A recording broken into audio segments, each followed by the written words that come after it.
Depuis l'accession du chef de l'État, Félix-Antoine Tshisekedi Tshilombo, que je salue au nom de la communauté Tutsi, depuis son accession à la magistrature suprême de la RDC, il a eu pour cheval de bataille.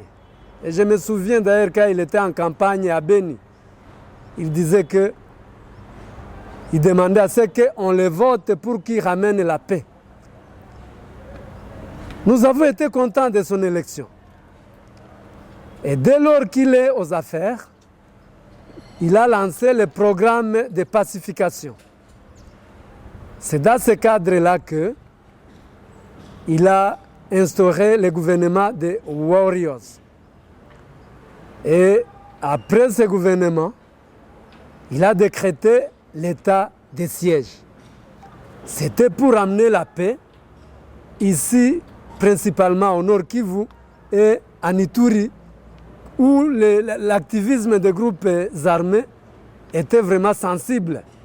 Quand bien même au Sud Kivu se trouvait également l'activisme de ces tueurs, de ces égorgeurs d'hommes. Nous, en tant que communauté Tutsi, comme le reste des autres communautés de ma province, nous nous sommes alignés derrière la politique du chef de l'État.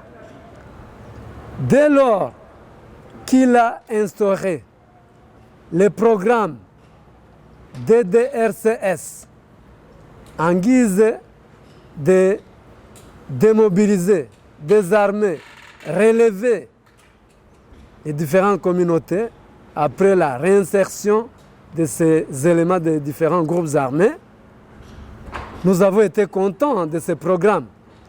Et nous savons que nous en serons également bénéficiaires. C'est ainsi que notre communauté ne soutient pas les groupes armés d'où qu'ils viennent. C'est alors une occasion pour moi de relancer de nouveau, aux yeux du monde, le message à notre jeunesse, à qui j'avais instruit depuis belle lurette, tant à Massissi, à Rutshuru comme à Nyiragongo et même ici à Goma, de ne pas se laisser pêcher par certains recruteurs pour aller combattre contre la République, puisqu'il ne faut pas combattre contre notre chère mère patrie. Sur ce, je tiens à vous remercier, tout en vous disant une chose, vous, hommes et femmes de la presse, que notre communauté Tutsi est en souffrance depuis près de 3 décennies. Il y a un aspect que je n'aime pas évoquer, c'est celui de nos compatriotes, nos familles qui sont en situation de refuge. Au Rwanda, en Ouganda, ils croupissent dans des camps de réfugiés. Et si vous les rendiez visite, vous saurez de quoi je parle. Ils vivent dans des conditions infra-humaines. Alors, je demanderai par cette occasion aux autorités de la République de songer, de mettre à cœur cette question de nos familles qui doivent rentrer ici au pays et contribuer à son développement. Peut-être que ça pourra aussi réduire certaines inquiétudes relatives aux différentes attaques qui naissent chaque fois à répétition pour qu'on accède à la paix à laquelle tous les compatriotes aspirent. La population ou bien la masse n'a pas d'âme. dit-on. La masse n'a pas d'âme. Je crois que à travers des émotions, différentes personnes réagissent. Et ce n'est pas à moi de pouvoir répondre,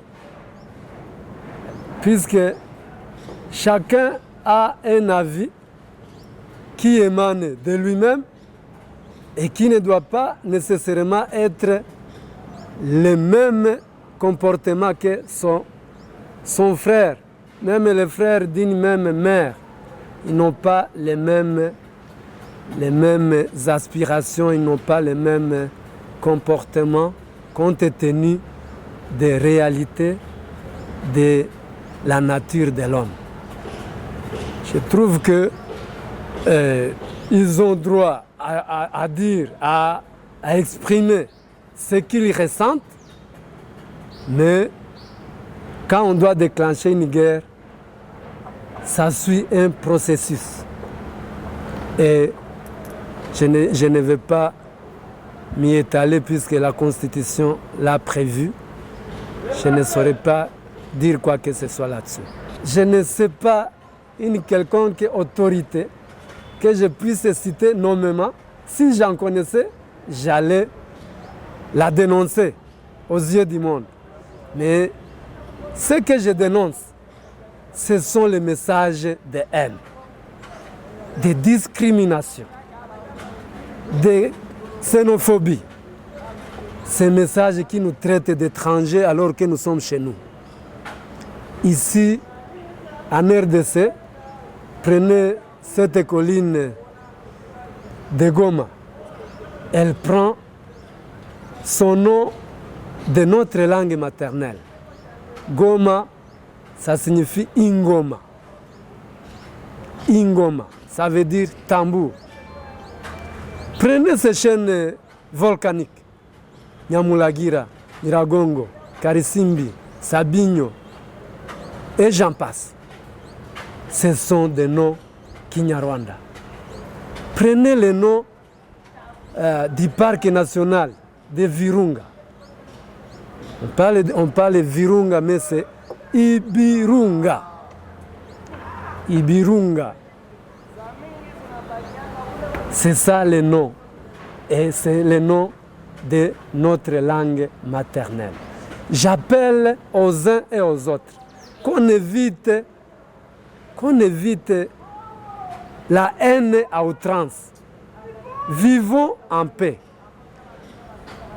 Donne-moi la paix, je te donne la paix. Marche où tu veux, mais ne me piétine pas.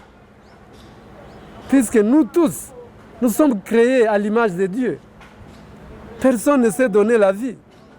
Et nous sommes tous des passagers sur cette terre. Après un moment, nous ne serons plus. Mais qu'est-ce qu'on aura légué à notre progéniture si on sème la haine? Et la haine ne fait que retourner à celui qui sème cette haine. Celui qui sème la haine récolte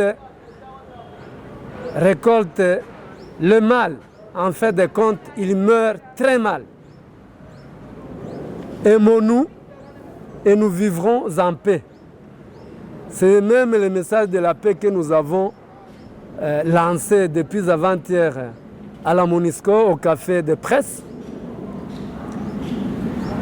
à travers lequel je salue mes confrères des autres communautés du Nord Kivu, puisque nous sommes unanimes sur ces principes.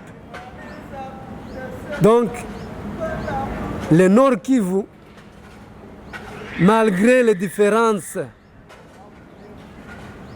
substantielles, mais nous constituons une seule famille autour du baraza intercommunautaire.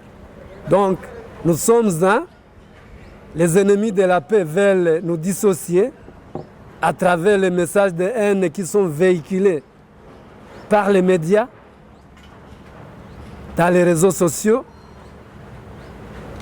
émanant de nos compatriotes, et la plupart qui ne connaissent même pas cette province, à travers des différentes provinces, Ils veulent nous vilipender et nous les regrettons pour autant.